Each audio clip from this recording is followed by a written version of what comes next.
Number 10, Sportsmaster. Starting off with a pretty vanilla villain, Lawrence Crusher Croc was a very competitive sportsman who excelled at many sports, but he never played fair. Doing anything possible to win, he was eventually banned from playing any sport at a professional level, which for some reason led him to a life of crime. I don't know why. After a run-in with the Green Lantern, he supposedly dies, but it's revealed that he actually just faked his death, and that's when he became the Sportsmaster. After little success as a solo villain, Croc decided to join the Injustice Society, but after a series of crimes, he ends up in jail for a while. After serving his time, he teamed up with the Huntress and actually ended up marrying her, has a daughter, and then the three of them committed crimes together as one big happy crime family. Croc does eventually lose his life at the hands of the Human Flame following the events of Final Crisis though. With basically no superpowers other than being pretty good at sports, it's no wonder this villain has been forgotten in time. Check him out in his first appearance, All American Comics number 85. Number 9, The Eraser. Probably the villain with the most interesting attire on this list today,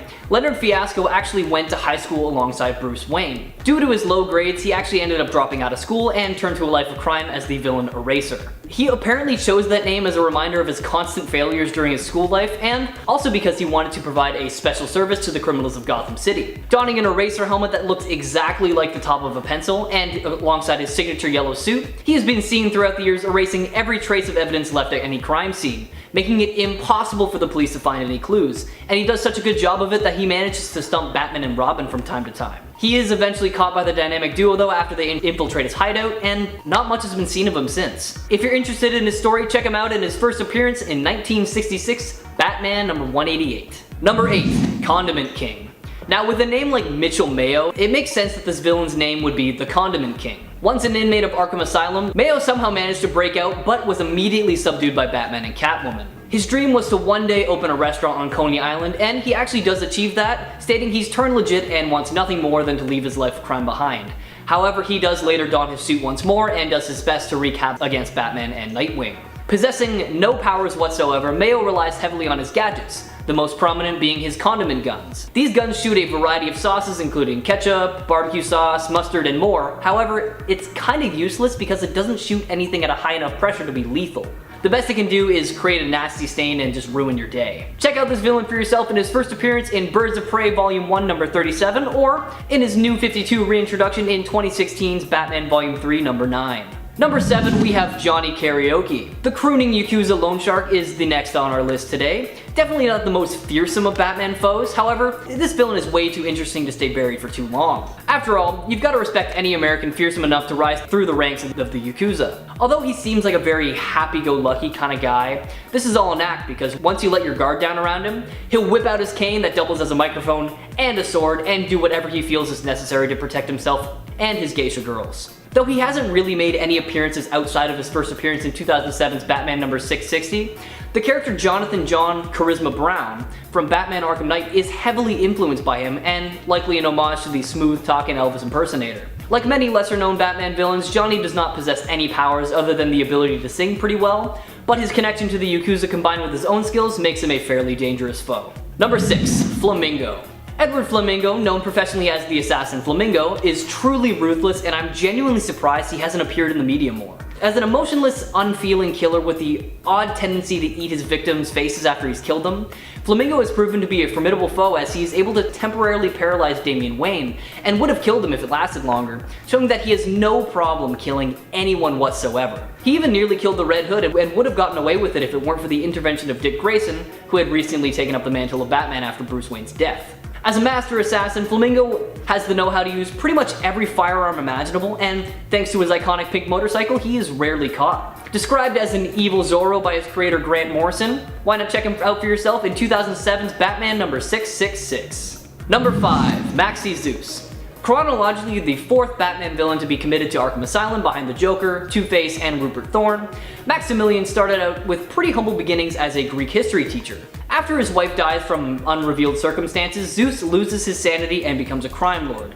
using his intelligence and resources to rise to power in Gotham's underworld. Upon his very first murder though, he is thwarted by Batman and committed to Arkham Asylum, where he escaped from many times, one of which Batman actually let slide, as it was so he could go wish his daughter happy birthday. With each escape leading him to lose more and more of his sanity, Zeus eventually gets to a point where he joins forces with the Children of Ares, Deimos, Phobos, and Eris, to help merge Gotham City with Ares' throne capital, the Areopagus. Maxi is actually killed as a result of this whole plot, and his sacrifice is what brings the return of Ares, who is thankfully stopped by Wonder Woman. Funnily enough, it's actually revealed about a year later that Maxi is alive and well and running an illegal casino that eventually gets shut down thanks to a tip from the boy Wonder, and Maxi is sent back to jail without any struggle. You've probably guessed it, but this guy doesn't have any powers either. Basically, his knowledge as a history teacher and his ability to lead got him as far as possible, which is pretty impressive if you ask me. Check him out in his first appearance in 1979's Detective Comics number 483.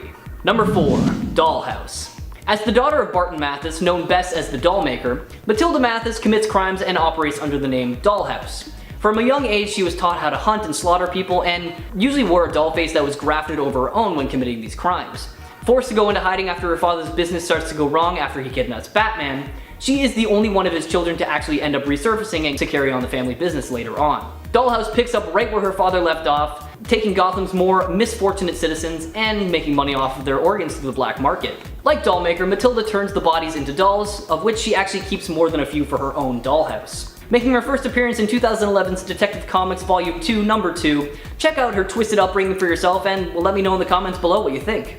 Number 3. The Ventriloquist. Since his debut in Detective Comics number 583, 3 versions of the Ventriloquist have perplexed audiences. These versions being Arnold Wesker, Peyton Riley, and New 52's Shauna Belzer, but let's focus on Wesker as he is the best known of the 3. Because of his multiple personality disorder, Wesker uses a ventriloquist dummy to commit mob-related crimes. This doll, famously named Scarface for his Al Capone-like appearance, controls Wesker and the crime business they run.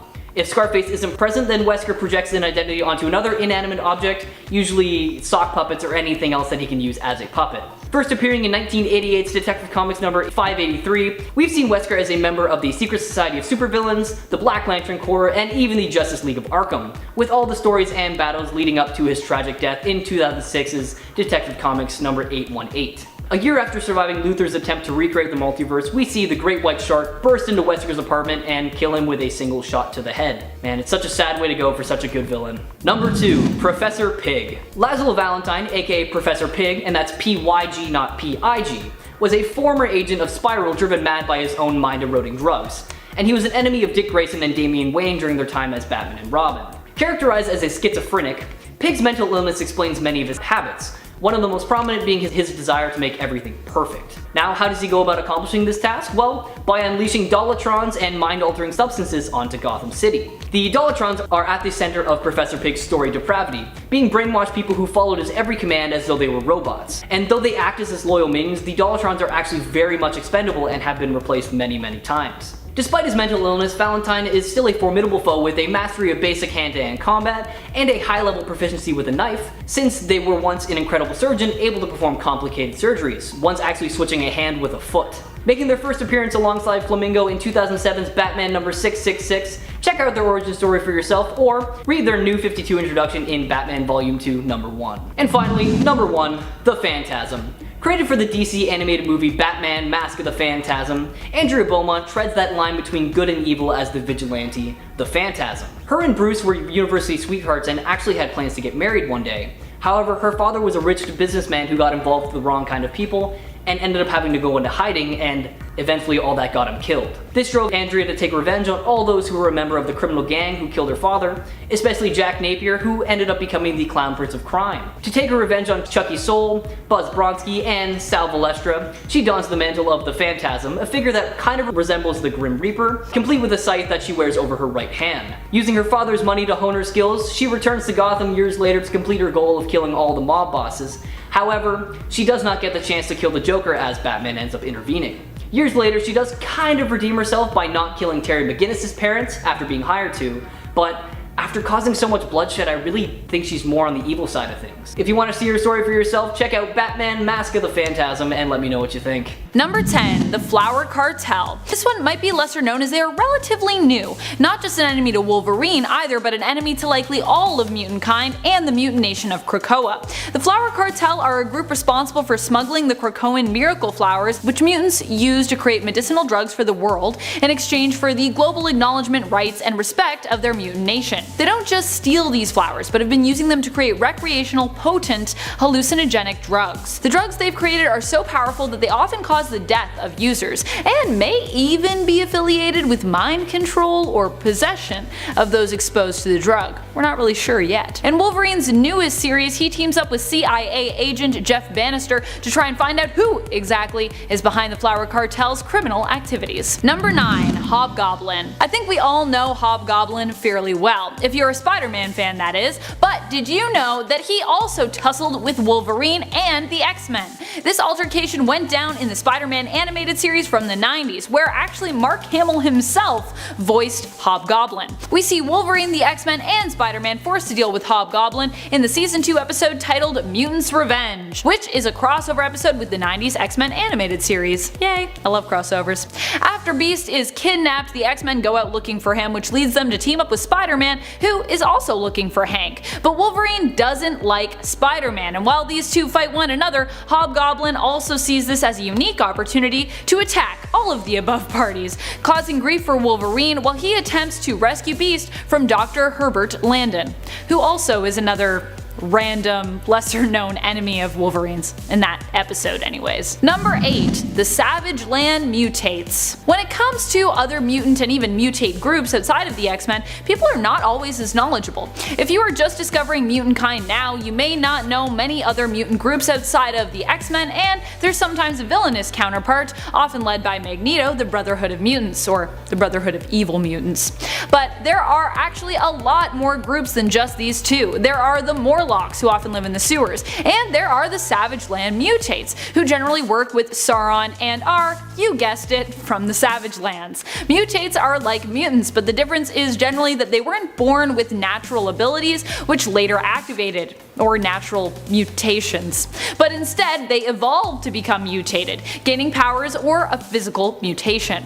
The Savage Land Mutates are occasionally enemies of the X-Men and by extension Wolverine, who is a member of the heroic mutant team. They even pop up in the 1988 run of Wolverine in issue 69, where Wolverine knocks the lot of them down in order to get to Sauron. Number 7. The Collector. While some may now be more familiar with the character of the Collector himself, thanks to the Guardians of the Galaxy Marvel Cinematic Universe films, fans may not know that he and Wolverine actually had some pretty big beef. What happened between these two? Well, Wolverine basically freed thousands of people from a planet where the Collector had them imprisoned. You see, these people were the survivors of planets that Galactus had destroyed, whom the Collector had, well, collected. But you know, to these people, they are being held against their will, as prisoners, on a shielded planet.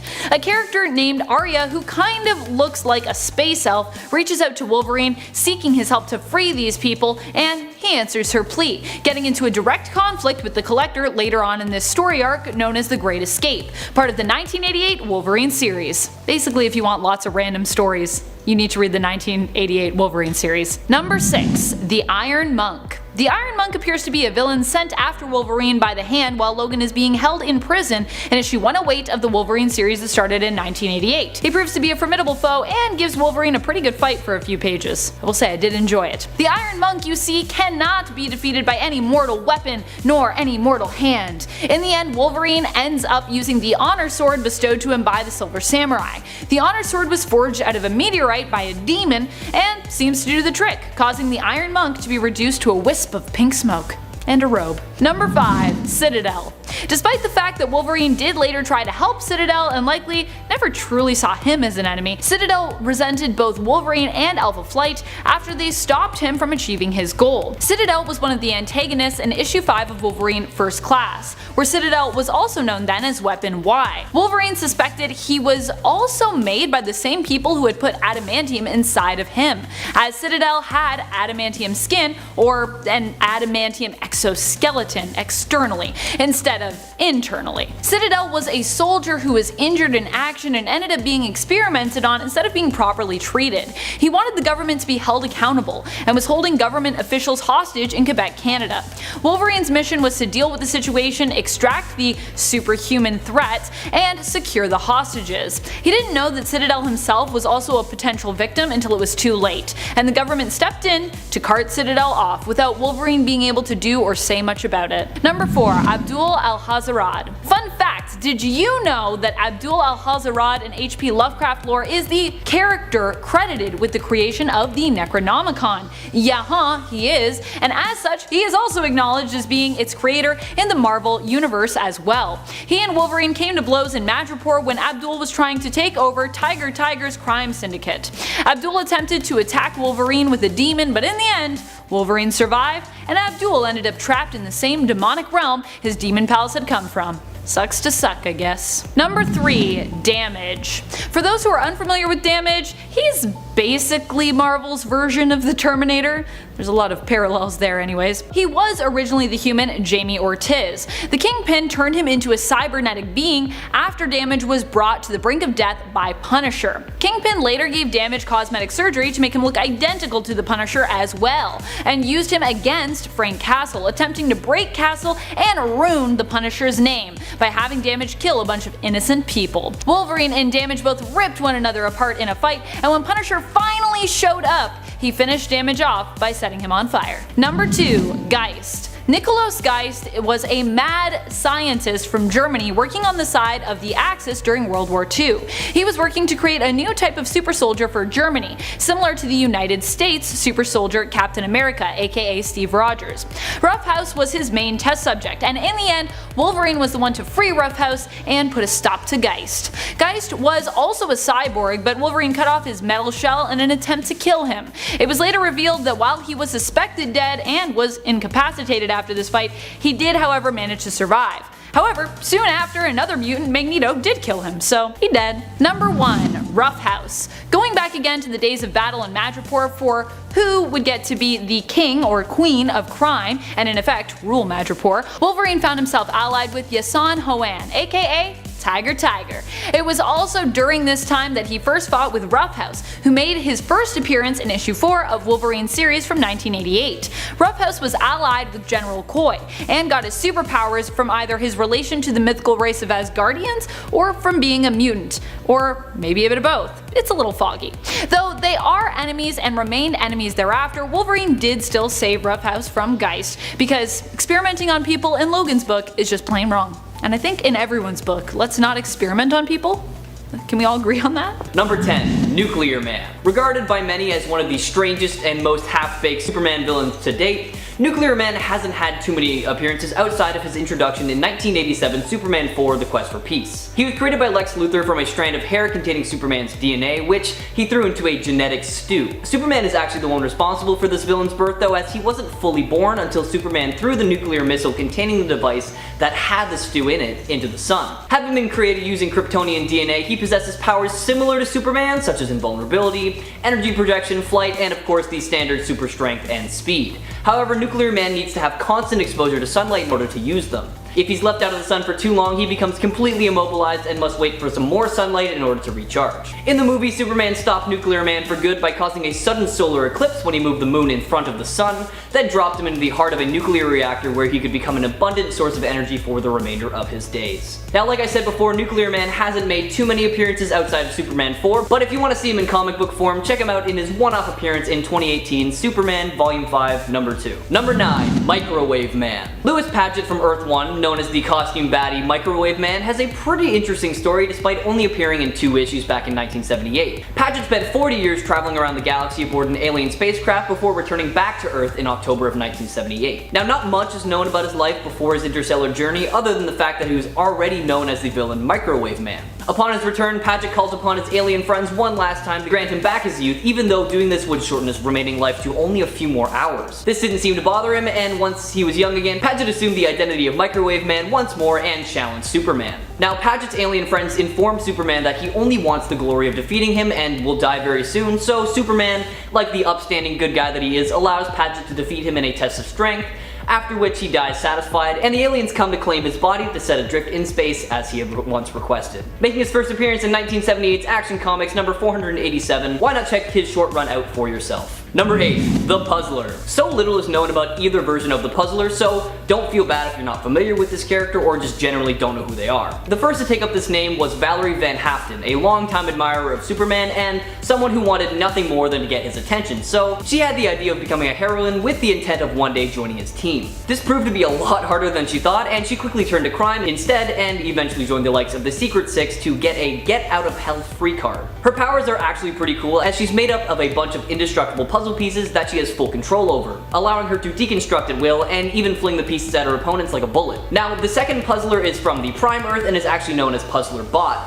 a creation of that universe's puzzler that mimics the abilities of its creator through technological assimilation. That's about it when it comes to these characters, so if you know any more, please let me know in the comments below, but in the meantime, check them out for yourself in 2002's Superman Volume 2 number 187 and 2013's Justice League of America Volume 3 number 3. Number 7. Bloodsport. Now, unfortunately, a cool name doesn't always make for a cool villain. We've seen a few of Lex Luthor's henchmen take up the name Bloodsport, but let's focus on the first, Robert Dubois. Dubois suffered a mental breakdown after his brother had taken his place in the Vietnam War and became a quadruple amputee, resulting in Dubois spending 12 years bouncing between various psychiatric hospitals. Somehow, an agent of Lex Luthor persuades Dubois that Superman is to blame for all his troubles, causing him to adopt the name Bloodsport and go on a needless rampage in downtown Metropolis. Equipped with basic hand-to-hand combat skills and some unnamed tech from Luthor that allowed him to summon any weapon he desired from a remote location, Dubois caused some serious damage before being subdued after his brother confronted him. He spent several years in Stryker Island's penitentiary before Alex Trent, the person who took up the name Bloodsport after him, was brought to his attention. Believing it was the healthiest way for the two to work out their problems, the warden set up a boxing match between the two with Superman as the referee. However, things got out of hand pretty quickly and a riot broke out that allowed Dubois to escape. His freedom didn't last very long though, as he was quickly shot down by a prison guard. Check out his story for yourself, starting with 1987 Superman Volume 2, number 4. Number 6. Bruno Manheim. Bruno Ugly Manheim had the honor, or I don't know, maybe dishonor depending on how you look at it, of being introduced not in a Superman comic, but in the spin-off series Superman's pal Jimmy Olsen. Manheim starts off as a pretty run-of-the-mill stereotypical gangster, trying to just stake a claim for himself in Metropolis, but eventually morphs into something very different and ultimately confusing. With no real powers unless you consider greed and brutality to be special, Manheim was beefed up by DC when he was made leader of the Intergang, a worldwide crime syndicate that answers to no one other than Darkseid. Basically, Manheim is this interesting amalgamation of some of the best villains out there, as he is known to go full-blown Hannibal Lecter sometimes, eating his enemies / subordinates that disobey him, and he also flip-flops between being a super genius like Lex Luthor to an overwhelming powerhouse like Darkseid. Yeah, I know, it's all a little bit confusing, so why not check him out for yourself so you can make some more sense of his character, starting with his first appearance in 1971's Superman's pal Jimmy Olsen, number 139. Number 5. The Prankster. Once the extremely popular host of the Uncle Oswald show, Oswald Loomis became the prankster after his show was cancelled and ultimately ended his career in comedy. His first assault on Metropolis was an all-out barrage of practical jokes that ended in his surrender. After a while, Loomis resurfaced with a much younger and athletic body thanks to selling his soul to Lord Satanus, and this changed everything. With a more serious personality and affinity for dangerous tricks, Loomis basically became a slightly less twisted version of the Joker, and his only goal was to make the world laugh via his own twisted ways. When Metropolis was taken over by Brainiac 13, he took advantage of all the futuristic tech available and upgraded his existing gadgets, which proved to be pretty effective against even the likes of Superman. However, this was probably because the Man of Steel was suffering from kryptonite poisoning at the time and did not have full access to his powers. Skip ahead a little bit to when the Joker took over the world and we meet a slightly altered Halloween mask wearing prankster who acts as Joker City's exorcist, whose goal is to expel the evil from those who still believe in science. Thankfully for everyone out there, he was eventually apprehended by Superman and taken to Belle Reve to serve his time for all his crimes. Having made his first appearance all the way back in 1988 Superman Volume 2 number 16, give his story a read for yourself and let me know what you think in the comments below. Number 4. Lois Lane Robot. On New Earth and during his quest for the power he lost in Blackest Night, Lex Luthor decided it was a good idea to take a Brainiac probe stored in LexCorp and a sample of Lois Lane's DNA to create a robotic version of her that would serve as his quote-unquote conscience. Unfortunately for him, before he was able to complete the programming, he was held hostage by some bandits under the control of Mr. Mind, and he himself was put into a mental illusion. The Lois Lane robot was functional enough though to activate all of its weapon systems, allowing it to take out all of the thugs and bring Luthor back into reality. Armed to the brim with state-of-the-art technology and weapons, her robotic android body allows her to repair any damage received and also gives her the ability to fly alongside super strength, durability, and speed. Now, not long after their run-in with Mr. Mind, Luther, Deathstroke, and Lanebot head to Antarctica to find a black orb that is somehow related to the Black Power Ring energy. The effects of this orb were enough to cause Deathstroke and his men to completely lose control and attack one another. However, Lanebot was not affected as she is inorganic. That was the last time we saw the Lois Lane robot, so until they grace the comic book pages once again, check them out in their first appearance in 2010's Action Comics number 890.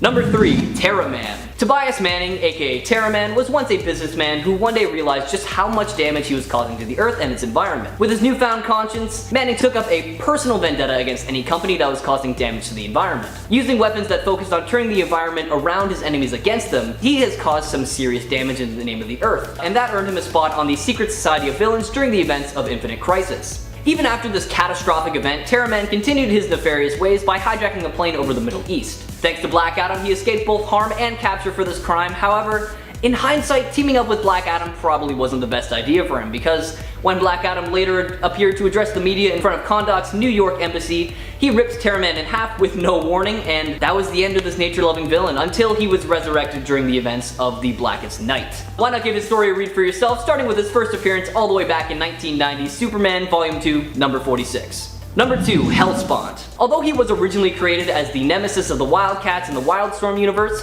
Hellspawn made his way onto the villain roster for Superman when that universe was brought into the DC universe in the New 52 relaunch. As a Daemonite, Hellspawn possesses a ridiculous amount of powers thanks to his alien physiology, such as, but definitely not limited to, chronokinesis, accelerated healing, and telepathy, and when combined with his Acurian host body, he is shown to possess super strength and speed that are able to outmatch even the Man of Steel himself. Hellspawn made his first documented move against humanity by trying to start a nuclear war between the most powerful nations on Earth in order to allow humanity to destroy itself so the planet would be empty for the Daemonites. However, this plan didn't really pan out as he was stopped by Team 1 and Mr. Majestic.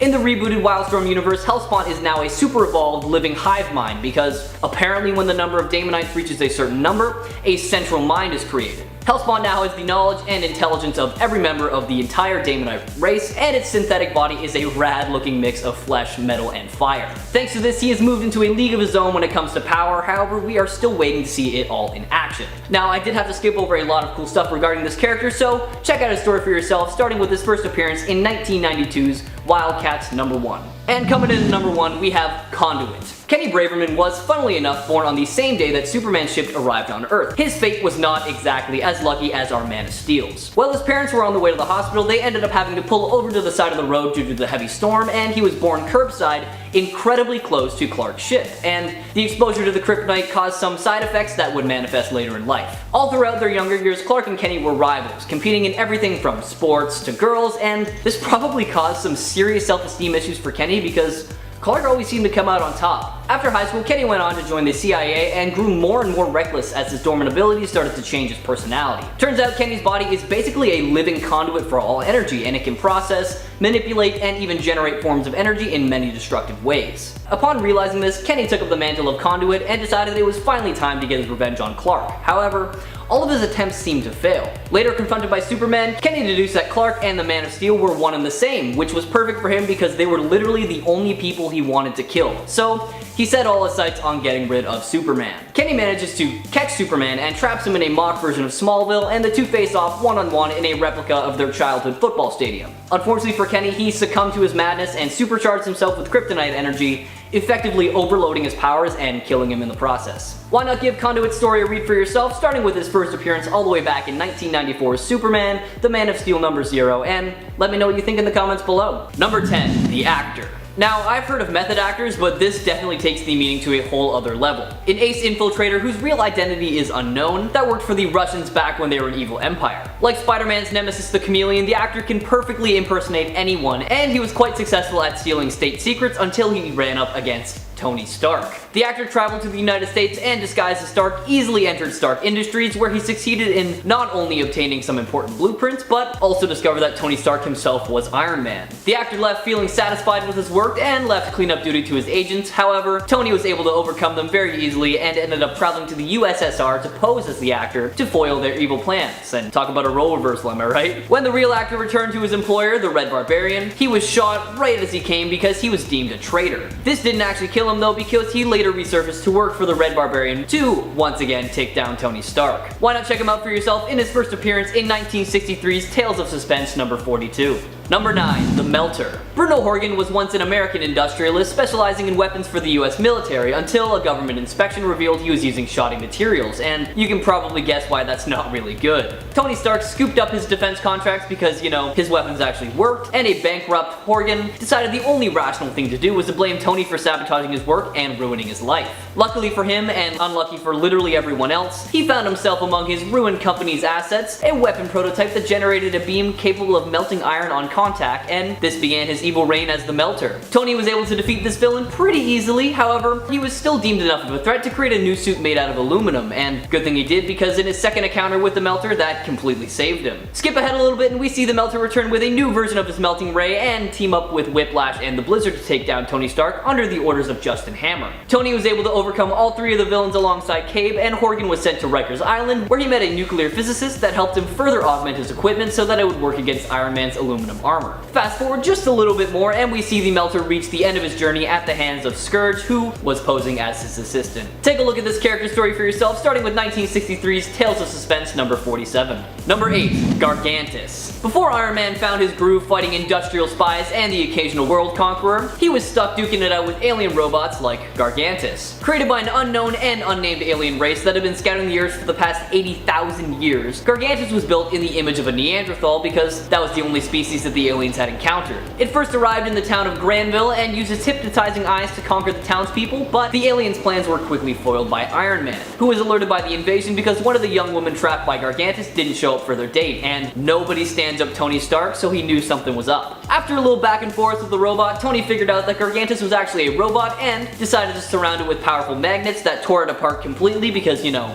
magnets. After the aliens realized that maybe the Earth's defenses are too good, they decide to fly away, and we don't hear about them again until 1999's Captain America, Sentinel of Liberty Volume 1 number 5. Fun fact, Gargantuus is technically the first villain Iron Man ever faced, so why not check it out in its first appearance all the way back in 1963's Tales of Suspense number 40, and let me know what you think of this caveman robot in the comments below. Number 7. Termite. I'm sure we all know the classic way that most people gain their powers in comics, you know, an accident happens and instead of dying, they gain abilities. Pretty standard, right? Well, I think Marvel was a little bit tired of that because Neil Donaldson was just born with his ability to disintegrate whatever he touches. After discovering his powers, he was hired by Obadiah Stane to eliminate the competition. However, James Rhodes, the acting Iron Man at the time, quickly got word of this and set out to take the Termite down. During his third fight with the villain, the first two ending with the Termite escaping, Rhodes was seemingly evenly matched with him until Tony Stark showed up with the mutant power neutralizer and shot the Termite with it, removing his powers completely, allowing him to be arrested and taken to jail. Word of this got back to Stane and he hired the Enforcer to take him out. However, the Enforcer was taken out first by the Scourge of the Underworld, so basically the Termite was saved completely by accident. The Termite was later seen sulking in jail, and that's really the last we've seen of him. Check out this villain for yourself in his first appearance all the way back in 1984's Iron Man number 189. Number 6. Vibro.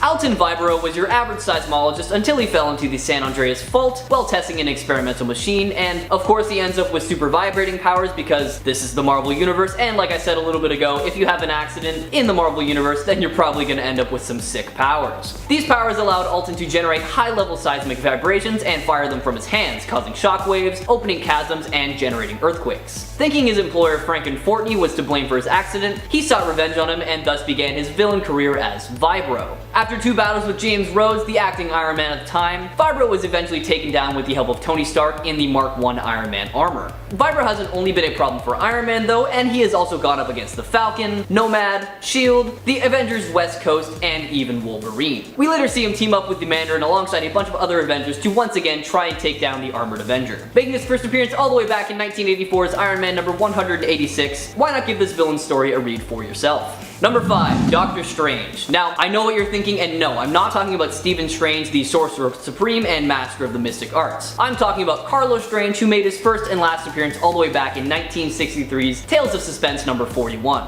Carlos Strange was just your typical mad scientist, creating and concocting all manners of weaponry in his mountain hideout when a lightning bolt struck him, increasing the electrical energy inside his brain, making him smarter and even madder than before. 6 months after the whole lightning incident, Strange built an ultra-frequency transmitter from radio and television television parts and used it to take mental control of Iron Man, forcing him to free him from his prison so he can enact his plan to take over the world and just give it to his daughter. Threatening to destroy the entire planet in 24 hours unless every nation surrenders to him, he launched a powerful bomb into the atmosphere to demonstrate just how serious he was. Iron Man quickly found his way to Strange's new hideout in the Atlantic and destroyed his main power source, effectively ruining his plan. With no other option, Strange withdrew and escaped custody, and we're honestly not too sure what he's cooking up now. Check out his story for yourself and let me know what you think of his character in the comments below. Number 4, the Chessman.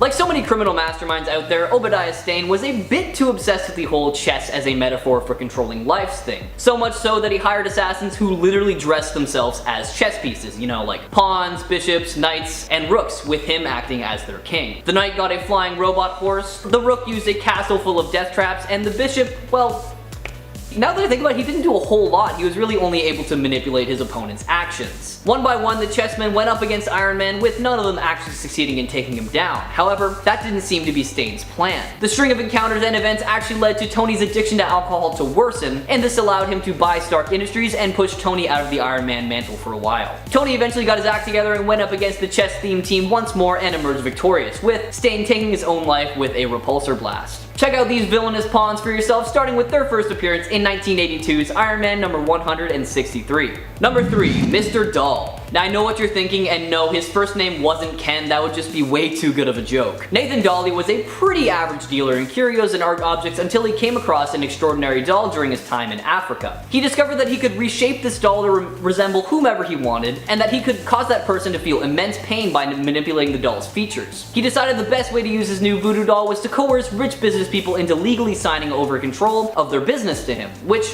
worked pretty great for him until he decided to go after Tony Stark. Tony found it tough to fight against this villain because initially he was unable to withstand the pain caused by the doll. So in true Tony Stark fashion, he built a suit just for the occasion. Now able to withstand the power, Tony used a force beam to change the doll's likeness into that of Mr. Doll's, and the immense pain this caused Mr. Doll caused him to pass out, allowing for his capture and arrest. Fast forward a bit and we see Mr. Doll once again, however this time his consciousness is trapped and split between two mannequins, Jake and William, aka the Brothers Grimm. This didn't last for too long though, because he was eventually beaten by Spider-Woman and his consciousness dispersed for good. Take a look at the voodoo doll wielding Mr. Doll for yourself in his first appearance in 1963's Tales of Suspense number 48. Number 2, the Unicorn. Milos Masaryk was a Soviet intelligence agent assigned to security detail at the laboratory of an inventor who was developing advanced weaponry. One of the inventor's projects was a helmet that could discharge destructive energy blasts from something called the Power Horn, and Milos came into possession of this helmet after his inventor hightailed it to the US, thus starting his mission as the Unicorn of avenging the disgrace caused by the inventor's defection. His first encounter with Iron Man really isn't much to write home about since Tony let the villain walk away scot-free. However, several months later, after a not so healthy dose of brainwashing and augmentation, Milos returned to the US with the goal of doing whatever it takes to reverse an unfortunate side effect of his treatment. However, Iron Man was able to thwart his plans once again.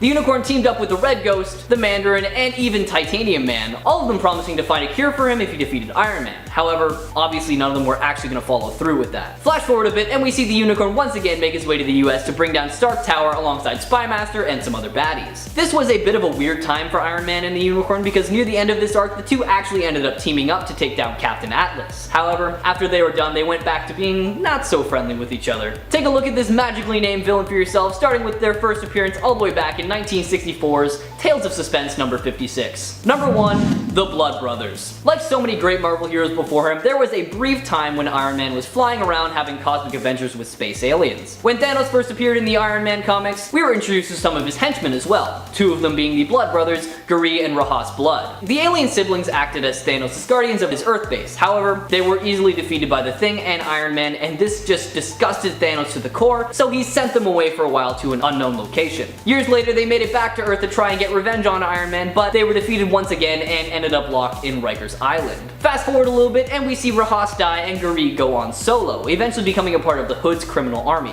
Guri later had his cosmic potential unleashed, and this gave him a crazy power-up, and he became one of these Slaughter Lords under the name Brother Blood. Now it's not really said when, but at some point Ruffhouse came back to life and the Blood Brothers reunited once again and joined a new incarnation of the Lethal Legion as a part of a contest that was assembled by the Grand Master. All of these fights around the world were thwarted by the Avengers though, including including the Blood Brothers fight in Rome, and the Lethal Legion regrouped, escaped to nowhere, and decided to stay together as a team just to see what they could accomplish together. Check out this villainous brotherly bond for yourself, starting with 1973's Iron Man number 55, and try to name a better duo in the comments.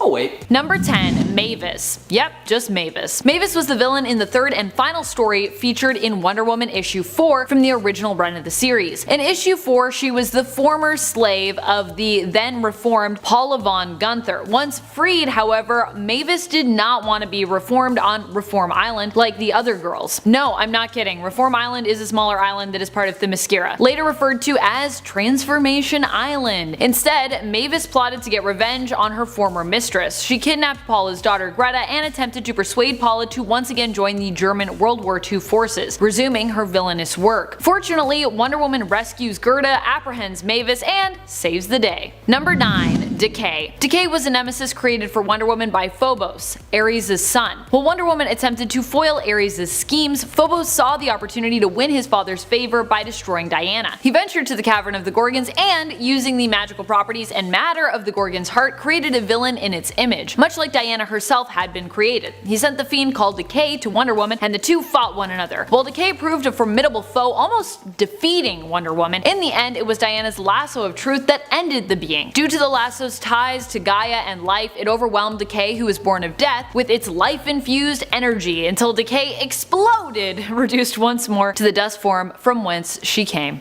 Number 8. Professor Menace. While Professor Menace has also appeared in the DC animated universe, people might not be as familiar with him when it comes to the comics. He only appeared in a handful of issues there. He makes an appearance in the good old original run of Wonder Woman in issue 111, where he attempts to replace Wonder Woman with a robotic duplicate. Known to Diana as simply the Robot Master, he challenges her to a competition to prove that his robotic duplicate is in fact better than even she herself. Wonder Woman accepts the challenge, but the competition is rigged in the robot's favor. Defeated, she agrees, as previously decided, should she lose, to go into retirement. It is then revealed that Robot Master is actually the insidious Dr. Menace, a supervillain. Not content with simply convincing Wonder Woman to retire, he sends the robot after her. I think this is really where he messed up and made a bad choice. Wonder Woman uses an eel to short-circuit her robotic counterpart, defeating Dr. Menace. That's very resourceful, Wonder Woman, using an eel. Number 7. Osira. During the time of ancient Egypt, Osira arrived on planet Earth. She was an alien from another galaxy with insane telepathic powers. During her time in Egypt, she used her powers to rule over the people there, becoming their queen, with her consort becoming their king. Eventually, the people of Egypt rebelled against her, sealing her up in a pyramid. Years later, during World War II, she was accidentally freed from her tomb. She attempted to use her telepathic power to bring peace and end World War II through influencing the minds of those fighting. Actually a pretty noble cause, but Wonder Woman and the Justice Society of America weren't going to let Osira control people, even if it was for the purpose of peace. Wonder Woman defeated Osira by using Starman's gravity rod to break her telepathic hold, and basically defeated her by convincing Osira of the importance of free will above even peace. Since her first appearance in that two-story arc in Wonder Woman Volume 1, issue 231 and 232, Osira has made a few more appearances, mostly reappearing as an antagonist in Wonder Woman giant-size issues. Number 6.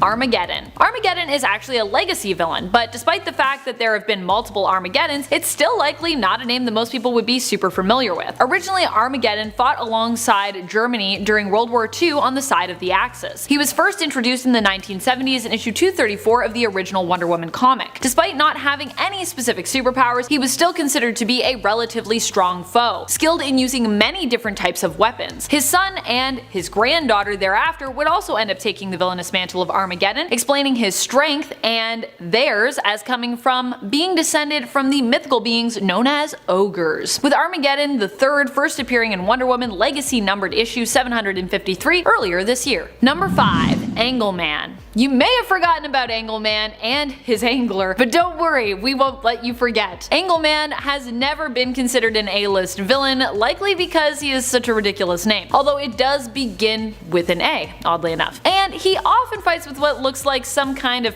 protractor. But his angler, as it's known, is actually a very powerful piece of equipment which can be used to manipulate space and time. Although I'm sure it could also be used as a ruler or to help measure angles in a pinch. Multi-purpose. Since his introduction as Angelo Bend, a brilliant and often technologically capable criminal who sometimes dressed up as a stage magician, he has been rebooted and is now known for also being Vandal Savage's son. Number 4. Darano. Donna Troy's origins are always an interesting and kind of ever-changing story, as each DC reboot seems to revamp the origins of where the original Wonder Girl came from. During the Wonder Woman series that started in 2011, the story once again got a refresh of sorts when Darano was introduced. Darano was the lover of Hippolyta, who was turned into an old crone, drained of all her youth and beauty, and ended up deciding instead to live out her days mostly in seclusion. When she learned that Hippolyta had a child with Zeus, the baby that would one day grow up to become Wonder Woman, she set out to make a better heir for the people of Themyscira. Thus, Donna Troy was created. Darano helped Donna to vie for the throne, and the two almost succeeded in usurping Wonder Woman's position as inheritor. Fortunately, Wonder Woman defeated Donna and managed to sway her into becoming her ally, using the power of truth. Darano attempted to kill Wonder Woman for this, but was stopped by the other Amazons. Number 3. The Children of Ares. Ares has a lot of children, and most of them have beef with Diana, but this group of them were specifically known as the Children of Ares, and aren't any of the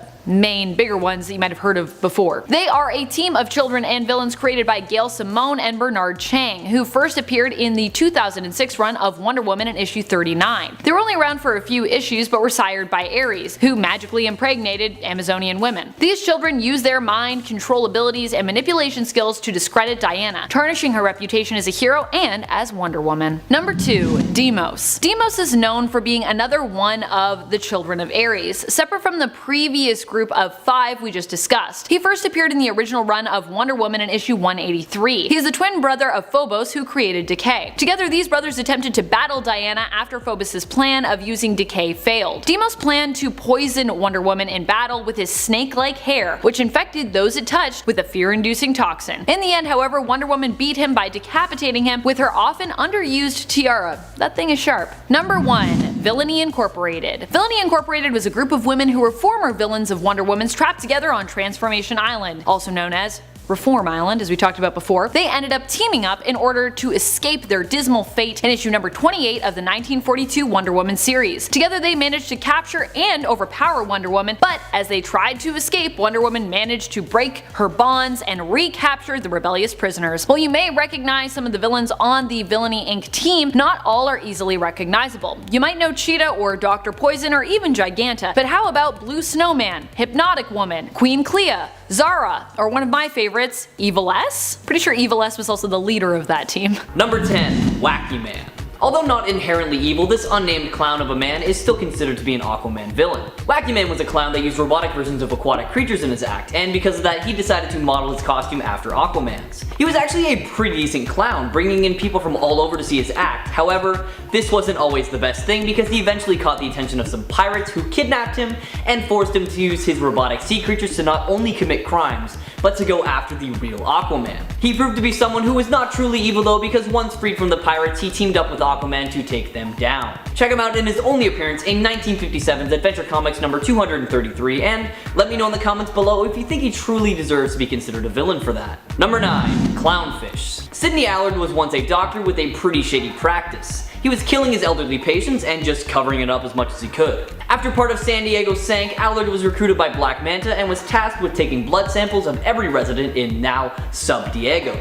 This included Aquaman, Aquagirl, and Cal Durham. After those 3 were rescued, Allard slipped away seamlessly and started looting a room full of chemicals. However, he stumbled a little bit and ended up breaking a vial that contained a strain of the Joker toxin. Engulfed in the toxin, Allard completely lost his sanity, took inspiration from a fish in a bowl, and colored his entire body purple and yellow, and then from then on dubbed himself the Clownfish. He then decided to break into Cal Durham's home and shoot his partner Kaiusha Salton with a mini harpoon, and then strapped a bomb to her torso. Obviously, Aquaman arrived on the scene to save Kaisha, but Allard seemed to be prepared for that because he was somehow able to make Aquaman take a truth serum drug so that he could find a way to get rid of him for good. Thankfully, Aquaman was able to sober up before he answered any questions though. Having failed, Allard pushes the trigger for the bomb, however it's revealed that the one strapped to Kaisha was a fake, and the real one was hidden under the couch. Now everyone was saved by Aquaman before the explosion, and Clownfish made a clean getaway. Check out his story for yourself, starting with his first appearance in 2007's Aquaman, Sword of Atlantis. Number 8. The Awesome Threesome. Known together as the Awesome Threesome, Torpedo Man, Claw, and Magneto, but not the one that you're thinking of, were a team of robotic villains who went up against Aquaman and his Aqua family. Debuting in 1967's Aquaman Volume 1 number 36, this villainous team was telepathically summoned to attack a science hall, but it turns out they picked the wrong day to do it though, because Aquaman, Mera, Aqualad, and Aquababy were all visiting the pavilion and sprung into action the moment they heard all the commotion. Magneto destroyed the Gyromoleculizer, which was trapping a convicted alien on Earth for 5,000 years. With the moleculizer destroyed, the alien was free to escape and released his control on the robots. The threesome was apprehended quickly, however the alien escaped to Atlantis and began causing some serious damage to the city. It was able to then make a quick getaway thanks to a flying saucer, and once away it then released its mind control from the three robots once again, and they were back to their old villainous selves. Check out this robotic team of villains for yourself in their first appearance in 1967's Aquaman Volume 1 number 36. Number 7. Fisherman. An international criminal who started off as a thief who would steal anything he could get his hands on and sell them to the highest bidder. He came in contact with Aquaman after stealing a formula that could enlarge any living matter, and ever since then, the two have been enemies. Fast forward a little bit and we see the Fisherman clash with Aquaman on multiple occasions, each time ending in his defeat, and he eventually takes up residence in the villain-friendly country of Zandia. That was, however, just the first iteration of the Fisherman, however, because there have been a few Fishermen over the years, and that's because he is actually a parasite that takes over a host and forces them to commit crimes and do his bidding. The second iteration attacked the Gotham police during the Infinite Crisis alongside Scavenger, Red Pansy, and Riddler, and was shot down by Marcus Driver. And the third was actually just an imposter fisherman that was revealed to be a xenoform parasite that controlled its host using fear. Take a look at this character for yourself, starting with their first appearance in 1965's Aquaman number 21. Number 6. Human Flying Fish. One day, way back in the day, Victor Bragg and Dr. Krill saw Aquaman using his fish telepathy to catch a bunch of baddies. Krill turned to Bragg and convinced him to undergo a special operation to turn him into a human flying fish, because Krill believed that Aquaman would not be able to stop him from that. With his newfound abilities of enhanced speed, flight, and ability to breathe underwater, Bragg was able to outperform Aquaman and escape on every mission he was sent out on. It took a little bit, but Aquaman was eventually able to figure out Bragg's tactics and devise a plan to trap him. Luring him in with a rumor of a bounty of uranium that was somewhere lost at sea, he took the bait and attempted to find it. The human flying fish was then taken out by Aquaman using electric eels, and he alongside Dr. Krill were arrested and taken away. Bragg was later seen as a criminal for hire, but was taken out rather quickly by Joseph Curry, the new Aquaman, and honestly hasn't really been seen since. Take a look at his story for yourself, starting with his first appearance in 1960's Adventure Comics number 272. Number 5. Animal Master. Gustav was just once a regular old animal trainer who made a pretty decent living traveling the world as a circus performer. Like many other performers though, fame and fortune started to get to his head, and it got to a point where he began training his animals to commit crimes for him. Having been able to escape the cops on most heists, he began to get cocky and decided to escape by boat, and then this allowed Aquaman to enter the scene. However, he wasn't able to catch him this time around. This was both a blessing in disguise and a curse for Gustav, because although he escaped, a terrible storm hit the area and completely destroyed his boat. Presumed to be dead by everyone including Aquaman, Gustav was actually very much alive, and had found his way to a desert island where he tirelessly trained the animals he found on the island so he could enact his revenge on Aquaman. He was eventually able to lure Aquaman to his island, but he couldn't beat him, and that ended in his arrest. Check out Animal Master for yourself in his first appearance in 1959's Adventure Comics number 261. Number 4. Laren. Residing in the realm known as Dimension Aqua, Laren possesses pretty much all the powers you would expect from Aquaman, just toned down a fair amount. Long ago, he led a revolt against the Queen Mera and forced her to flee to Earth, which is kind of a good thing because that's where she met Aquaman. Laren ended up following her and was able to capture Aquaman and Aqualad and brought them back to Dimension Aqua as prisoners. Thankfully, Aquaman was able to figure out a plan of action pretty quickly, and he alongside Mera and the rest were able to escape back to Atlantis, which just solidified Laren's position as the new ruler of the Dimension Aqua. A few years later, Mera ended up returning to Dimension Aqua and had discovered that Laren had gotten rid of all of her tools and tossed them into the Great Pit. This forced her to go toe-to-toe with Laren, and she was able to overpower him, shattering his mind in the process, leaving him completely and utterly useless. If you feel like it, give this villain story a read for yourself, starting with his first appearance in 1963's Aquaman, number 11. Number 3, Captain Demo. Although his real identity is unknown, Captain Demo is a high-tech underwater pirate whose crew specializes in using very deadly and very experimental weaponry. Demo drives a fully functioning 16th century pirate ship that somehow works perfectly underwater, and of course when you drive a 16th century ship, you have to dress the part. It's also not really explained how, but he and his crew are able to breathe perfectly underwater without the need for scuba gear or anything like that. Deciding one day to conquer Atlantis, he managed to rig the entire city to explode unless Aquaman submitted to him, to which he complied and ended up doing some truly terrible things. When he finally got the chance, Aquaman turned on Demo and knocked him out cold in a one-on-one fist fight.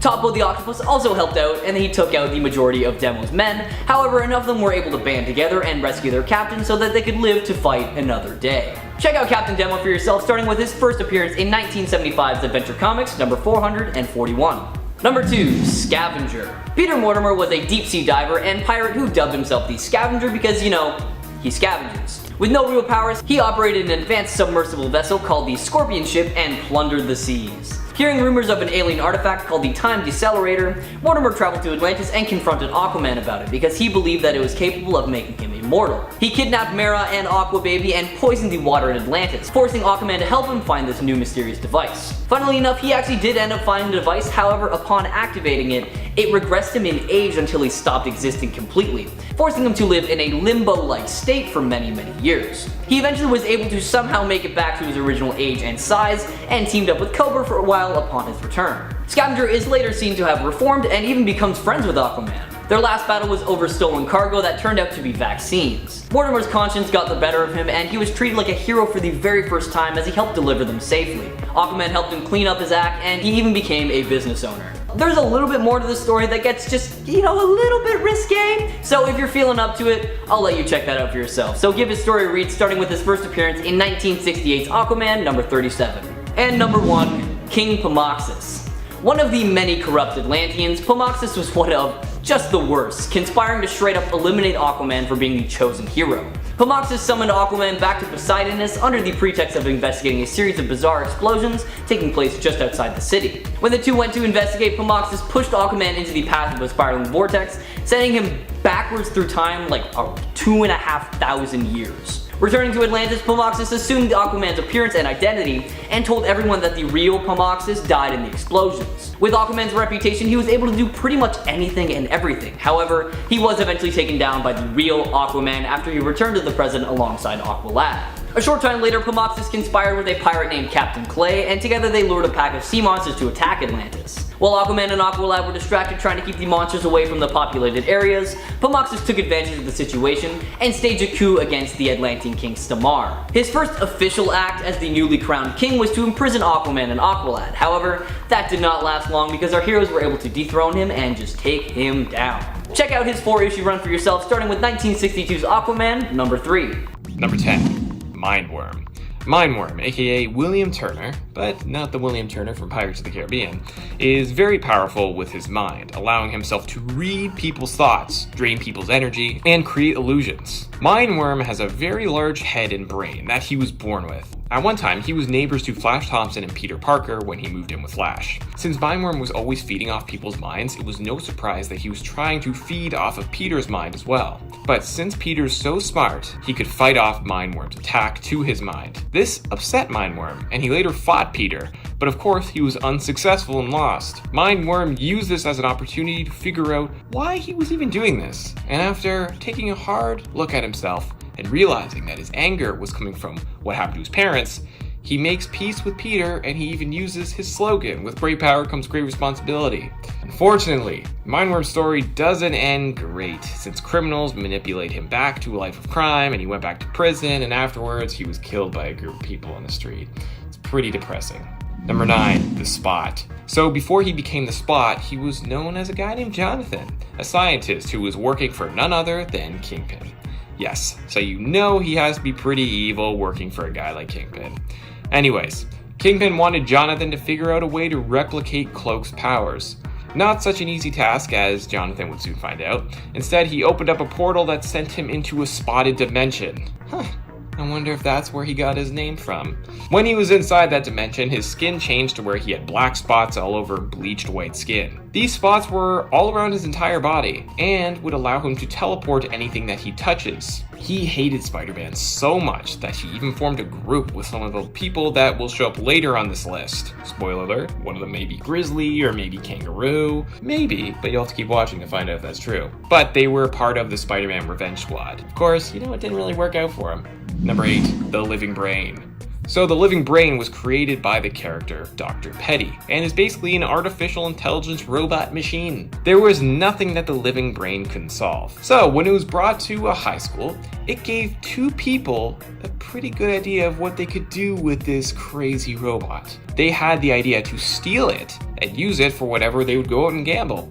They attempted to steal it, but Dr. Petty didn't want to lose his creation and fought them off and caused one of them to hit the Living Brain, damaging it and causing it to lose control of itself. It then turned on everyone and was on a mission to destroy, but luckily Spider-Man defeated it and saved the day. The Living Brain has appeared several times after this by, people either trying to use it to take down bullies or try to rob banks.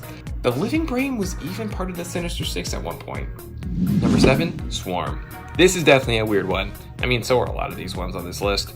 So the Swarm was a Nazi scientist who survived World War II and was really into bees and poisons. He really wanted to try to make the bees he was finding very villainous and use them to his advantage. He discovered a beehive, and since he was trying to make them change their behavior, he was successful at doing that. But that is what ended up getting him killed by the bees and allowed the bees to use his consciousness and what was left of his body to become the Swarm. He has the abilities to fly and even turn as big or as small as he likes. He can also manipulate himself into different shapes. This makes it very hard for Spider-Man to fight him since really he's just a swarm of bees. He also could control not only bees but any type of insect. Number 6, Leapfrog. So Leapfrog, aka Vincent Patillo, loved to invent an assortment of just random items. He always wanted more though after every invention, and he was never really satisfied. That is, until he developed this invention so that he would be able to leap several stories in the air. He used this invention and created a suit to become the Leapfrog. This is how he began to get into the criminal world, but he didn't have the greatest success there, and there's not a lot about him. Number 5, Plant Man. Samuel Smithers was obsessed with plants and even studied them throughout his jobs. He wanted to invent a device that allowed communication between plants and humans. He had been working on this ray gun that he thought could actually make it work and create this open line of communication. It was only when it was hit by lightning when it actually got the ability to control plants. He had superhuman strength and he has the ability to communicate and control plants. After he placed Captain America in a coma with his invention Pretty Poison, he got the attention of Spider-Man, who teamed up with the Falcon to take down Plant Man and get the cure for Captain America. Number 4, Grizzly. Maxwell Markham, aka Grizzly, is quite the strange supervillain. Basically, he looks like an actual grizzly bear in this mechanical suit. His story is that he used to be a wrestler until J. Jonah Jameson ruined his career with one article, which was the reason why he lost his license to be a pro wrestler. He wanted revenge on the man who ruined his career and later attacked the Daily Bugle. Spider-Man showed up and was able to take down Grizzly and sent him straight to prison. Grizzly had super strength, durability, and super sharp claws. Number 3, Kangaroo. Before Frank Oliver became the Kangaroo, he was just some guy who loved studying kangaroo back at his home of Australia. He used to be a boxer, but he got kicked out for how he fought and really hurt one of his other opponents. When he made his way over to America, he got quite into trouble and even caught the eye of Spider-Man, since Kangaroo had stolen an armored truck. But Spider-Man was able to apprehend him. Kangaroo later got surgery by Dr. Jonas Harrow, and this is what gave him his powers where he could actually leap like a kangaroo, but a lot higher and much further. Apparently, even before his surgery, he did have kind of some abilities where he could leap more so than the average human, but not to the extent of what the surgery gave him. Number 2, Big Wheel. Jackson Wheel, aka Big Wheel, got the Tinkerer to make him this big armored wheel that would, lead him to become the Big Wheel. This all started because Rocket Racer, someone he hired to find any dirt on himself, wanted more money for something extremely bad that he found on Wheel, something that would ruin his entire job in life. He found out about the Tinkerer from Rocket Racer, which led him to the creation of the Armored Wheel. He attacked Rocket Racer during a fight with Spider-Man. He almost killed Rocket Racer, but Spider-Man saved him, and then Big Wheel lost control, went into the river, and was later arrested and sent to prison. But don't worry, he was back to a life of crime shortly after that. They always do. Number 1, The Wall. Yes, there was a supervillain named The Wall that has gone up against Spider-Man in the past. And a little fun story, I remember hearing about this villain a few years ago from my friend who was going back and he was reading all of the original Amazing Spider-Man issues. I remember he sent me a picture while he was reading it, and I literally could not stop laughing because his slogan was, "This is one wall you will never crawl." I mean, it's weird, but at the same time, it's kind of amazing. Like, he's definitely one of the most weird and just strange supervillains that Spider-Man has ever gone up against. Okay, so a little backstory. Joshua Waldemeier, wow, had the job of laying bricks down, and one day, an explosion happened and hit a brick wall that had just been built, sending it crashing down and burying him under all these bricks. But didn't kill him. And actually, the bricks merged with his body, which turned him into the wall. Since he was an actual wall, Spider-Man had a hard time affecting him with any and all physical attacks. Spider-Man's web attacks didn't even work on him. But they later found themselves sitting on a bench and just working things out like two grown adults. A grown man spider and a grown man wall. Number 10, Apocalypse. While you likely know Apocalypse, who has been in many mutant-themed comics as well as animated series and even an X-Men film, you might not recall the time that Thor and Apocalypse faced one another. That's right, these two have beef, and it actually goes way back. We learned about their first fight in a flashback in Rick Remender's Uncanny Avengers issue number 6. Here we learn that the two came to blows more than 1,000 years in the past, after Apocalypse had learned that Thor would be the one to stop him in the future. Apocalypse tracks down a younger Thor, who is not yet worthy of Mjolnir, and instead wields his axe known as Jarnbjorn. Unsurprisingly, during this first fight, Thor would be defeated by Apocalypse and was forced to retreat. But this would not be the end of their feud for the two enemies, and they would of course come to blows again later on in their lives, as was predicted. Number 9, Mangog. Mangog is a villain who embodies and carries within itself the rage of their entire race, which was destroyed by Odin. We don't really know why Odin and Asgard decided to eliminate this race of beings, but they did. And so Mangog came to existence as the physical manifestation of that race's hatred towards all things Asgardian. This hate obviously extended to Thor. This has prompted the two to clash over the years. Oftentimes Mangog is too strong to be defeated in battle, however the being feeds off of psychic energies, and if one can cut it off from its source of hatred, which fuels Mangog, it could easily be defeated. Number 8, Gladiator. Gladiator always tends to show up to fight Thor in the most random stories. One such story even sees him taking on the all-new Thor, Jane Foster's Thor, when the Shi'ar gods decide they would like to prove their worth by defeating her in the Challenge of the Gods. In order to get her to compete, they decide to send the Imperial Guard, Gladiator included, to kidnap her. The Imperial Guard fought against the Asgardians but were defeated. In the end, Gladiator did decide to team up with Thor to take down the Shi'ar gods, who kinda were taking out their wrath on the Shi'ar people. This led to Quentin Quire becoming the new god of Shi'ar, which is, yeah, pretty random. Random stories like this where Gladiator would be pulled into strange conflicts with Thor, Jane Foster, or Thor Odinson appear to be a recurring thing in the comics. Number 7, Tomorrow Man. Speaking of weird storylines involving conflict between Gladiator and Thor, Archer Zarko was also involved in one such similar conflict. Zarko is known as the Tomorrow Man, an evil scientist from the future who first came into conflict with Thor when he traveled to the past in order to more easily acquire a nuclear bomb. This prompted Thor himself to time travel in order to pursue Tomorrow Man. Later on, Zarko would also recruit Gladiator from an alternate future to fight and defeat Thor, speaking of that feud that those two had previously. Number 6, Ragnarok. For those who cannot see the sometimes dramatic similarities between the superhero genre and soap operas, by the way, this is one of them. Ragnarok is Thor's evil clone. He was created using a strand of Thor's hair that Iron Man had found. Or so Tony claims. I definitely think he was pulling out strands of Thor's hair while he slept, or just pulled some out of his hairbrush super sneakily. But no, the story is he just found a hair of Thor's and decided to keep it. just in case. In case of what, Tony? In case of what? This of course later led to the creation of Ragnarok and the use of him during the events of the First Civil War, when Thor would not join with Iron Man and Stark decided to use this one hair he happened to be saving to create a clone of Thor to basically rally and inspire the troops. Ragnarok would appear to perish at the hands of Hercules, but would later return once more and even join Norman Osborn's Dark Avengers during the events of Dark Reign. Number 5. Curse. Also known as Algum, Curse is one of the strongest dark elves around. He at one point allied himself with Malekith, and while he often lacks the direction, intelligence, and depth to really become a standout villain when it comes to his interactions with the Thunder God, he is still likely one of the more powerful of Thor's villains. Curse only served Malekith for a time, as well as he later found himself betrayed by Malekith, causing him to break ties with the other dark elf. The Beyonder also bolstered Curse's power levels, increasing them using his own cosmic energy, after sensing and being attracted to Curse's intense hatred for Thor.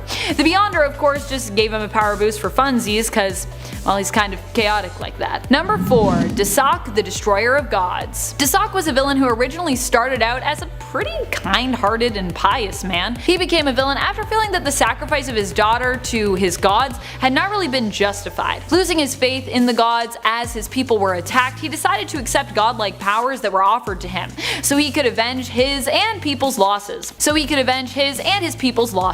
Desak set out to kill the gods and was predicted to be the one who would also strike down the gods of Olympus in due time. As such, Thor set out to stop Desak before he could arrive, venturing out into space with Hercules and Beta Ray Bill. Number 3. The Enchanters 3. The Enchanters 3 were brothers who were also masterful sorcerers. They each were armed with their own living talisman, which amplifies their magical powers, and their names were Forsung, Brona, and Magner. Yep, they certainly sound like they could be Thor villains just based on those names. These brothers decided one day that they just wanted to conquer Asgard after running into the warriors and Thor's companions Balder and Sif. When Balder and Sif caught on, they rushed down to Earth to warn Thor of the Enchanters' plot. Thor teams up with his fellow Asgardians, including Odin, and manages to defeat the Enchanters, slaying one of them and trapping the other two in an alternate dimension. It's also later revealed that the brothers actually had a fourth sibling named Enrocked, and following this revelation we also learn that his formerly trapped brothers are free and have also returned, prompting Thor to once again take on these magical foes. Although having a fourth brother kind of ruins the whole Enchanters 3 name, but I guess because one of them was dead it still works, because now there's still 3? Number 2. Bloodaxe the Executioner.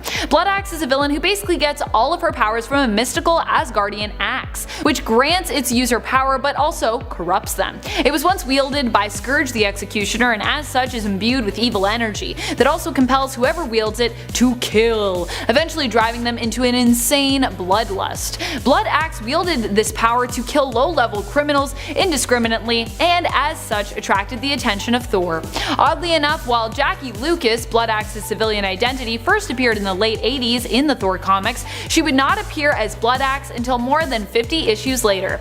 She also originally wore Scourge's armor during her first appearance as Bloodaxe, in addition to wielding the enchanted axe itself. Number 1. Quicksand. Quicksand was a pretty random villain who first appeared in Thor issue 392. She was originally a human who was transformed into a sand elemental creature due to a nuclear accident. So basically she's female Sandman. As such, she holds a pretty big grudge against nuclear power, which seems to have been trendy to do in the 80s, as there was also a protest going on at the power plant she attacked at the time that she attacked it. This comic was likely reflecting the opinion of the times, as the Chernobyl disaster would have only happened a couple of years prior to this issue's release. It came out in 1988 and the disaster at Chernobyl happened in 1986. History. People at the time were likely afraid of nuclear reactors and the dangers of having a power plant nearby due to the relatively recent and severe disaster that had happened. Quicksand as such attacks the power plant, blaming nuclear energy for her mutation, when Thor comes along and stops her. Oddly enough, this wouldn't be the last we'd see of Quicksand either in the comics, or even the last time we'd see her fight Thor. Still, she's pretty obscure.